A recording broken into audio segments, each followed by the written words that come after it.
ক্ষমতার পাগল নয়, ইসলামকে ক্ষমতায় নিতে চায়, তাহলে এখন পর্যন্ত ঠিক থাকবে। রাজনীতির মাঠে কি বড় কোনো ভাঙ্গন ধরল? নির্বাচনী হাওয়া যখন তুঙ্গে, ঠিক তখনই দেশের দক্ষিণ জনপদের প্রভাবশালী ধর্মভিত্তিক দল চরমনাই পীরের ইসলামী আন্দোলনকে ঘিরে শুরু হয়েছে নতুন গুঞ্জন। জামায়াতে ইসলামের সঙ্গে আসন সমঝোতা নিয়ে টানাপোড়েন আর আদর্শিক দ্বন্দ্বে কি ফাটল ধরল দুই দলের দীর্ঘ সম্পর্কের। এরই মধ্যে খবর আসছে, জামাতের বলয় থেকে বেরিয়ে বিএনপির ছায়াতলে ভিড়ছেন ইসলামী আন্দোলনের অনেক নেতাকর্মীরা। এটা কি কেবল কৌশলগত অবস্থান, নাকি বড় কোনো রাজনৈতিক মেরুকরণ? বিস্তারিত থাকছে আমাদের আজকের বিশেষ প্রতিবেদনে। দর্শক, 2026-এর জাতীয় নির্বাচনকে সামনে রেখে যখন সব দল জোটবদ্ধ হওয়ার দৌড়ে ব্যস্ত, তখন নাটকীয় মোড় নিল চরমনাই পীরের দল ইসলামী আন্দোলন বাংলাদেশ। দীর্ঘদিন ধরে জামায়াতে ইসলামীর সঙ্গে আসন ভাগাভাগি ও জোটগত আলোচনার খবর চাউর হলেও শেষ মুহূর্তে এসে তা থমকে গেছে।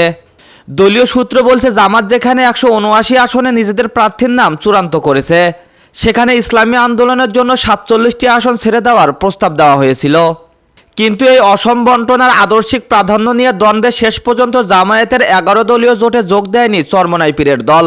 পরিবর্তে 268টি আসনে এককভাবে প্রার্থী দেওয়ার ঘোষণা দিয়ে মাঠ কাঁপাতে শুরু করলেন পীর সাহেব। কিন্তু চমক এখানেই শেষ নয়। জামায়াতের সঙ্গে জোট না হওয়ায় তৃণমূল পর্যায়ে দেখা দিয়েছে নতুন অস্থিরতা।